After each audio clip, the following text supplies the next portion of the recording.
जिस बंगले से तय होती थी बंगाल की हुकूमत, भाईपो राज के सिंडिकेट वाली बिल्डिंग को पीले पंजे ने मिला दिया मिट्टी में। आमतला में अभिषेक बनर्जी का दफ्तर जमींदोज शिक्षक भर्ती घोटाले से जुड़ी लिप्स एंड बाउंस कंपनी के कागजों ने खोला 15 साल का सबसे बड़ा कच्चा चिट्ठा। ना सिंडिकेट की ताकत काम आई, ना रसूख। दक्षिण 24 परगना में गरजा बुलडोजर तो मलबे में बदल गया सत्ता का दूसरा दरबार। नगर निगम के 17 नोटिस के बाद भी नहीं हुई हरकत। अपने दफ्तर पर चले बुलडोजर से बौखलाए अभिषेक बनर्जी ने दी देख लेने की धमकी। कभी इसी बंगले में बैठकर साउथ 24 परगना की सियासत की लाइन लेंथ तय करते थे अभिषेक बनर्जी, लेकिन जिस बिल्डिंग में बैठकर हुकूमत चलाते थे उसी बिल्डिंग को शुभेंदु अधिकारी का बुलडोजर मिट्टी में मिला रहा है। ये तस्वीरें 18 जुलाई 2026 को दक्षिण 24 परगना के आमतला से आई, लेकिन इस धूल के गुबार में असली कहानी वो नहीं जो कैमरे दिखा रहे हैं। पूरा मामला जमीन के खेल से जुड़ा है। टीएमसी का एक सीधा मतलब बन चुका था बंगाल में, जो जगह पसंद आई उसे कब्जा लो। अभिषेक बनर्जी उसी सिंडिकेट के सरदार बन चुके थे।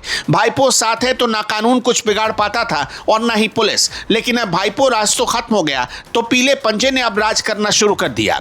दरअसल 18 जुलाई की सुबह बंगाल पुलिस और केंद्रीय बलों की ज्वाइंट टीम ने आमतला बारुईपुर रोड पर इस दफ्तर को गार्डरेल लगाकर चारों तरफ से सील कर दिया। दमकल विभाग की टीम को पहले मौके पर स्टैंड बाई खड़ा किया गया। दोपहर करीब 12 से 3 बजे बुलडोजर लाए गए और तोड़फोड़ की शुरुआत इमारत के सामने बने शेड से हुई। उसके बाद मंजिलें गिराई गई। पूरी कार्रवाई की निगरानी खुद ब्लॉक डेवलपमेंट ऑफिसर और ब्लॉक लैंड रेवेन्यू ऑफिसर कर रहे थे।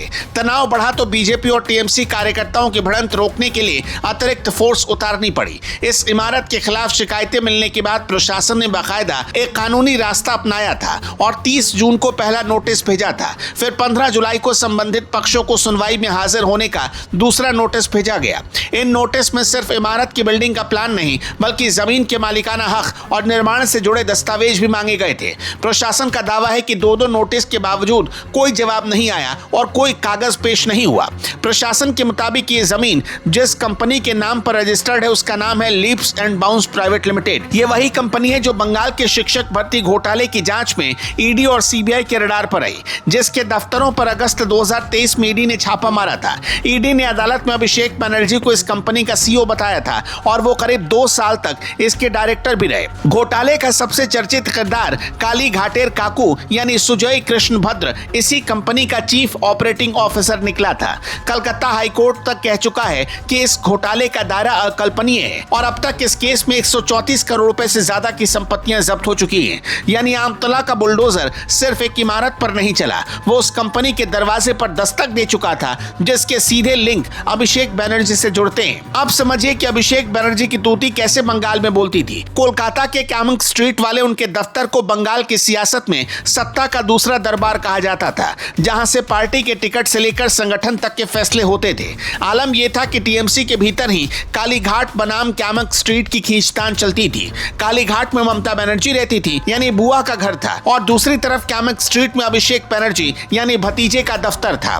कोलकाता नगर निगम अभिषेक बनर्जी, उनके परिवार और लिप्स एंड बाउंस से जुड़े बताए जा रहे 17 ठिकानों पर डिमोलिशन की नोटिस पहले ही जारी कर चुका है।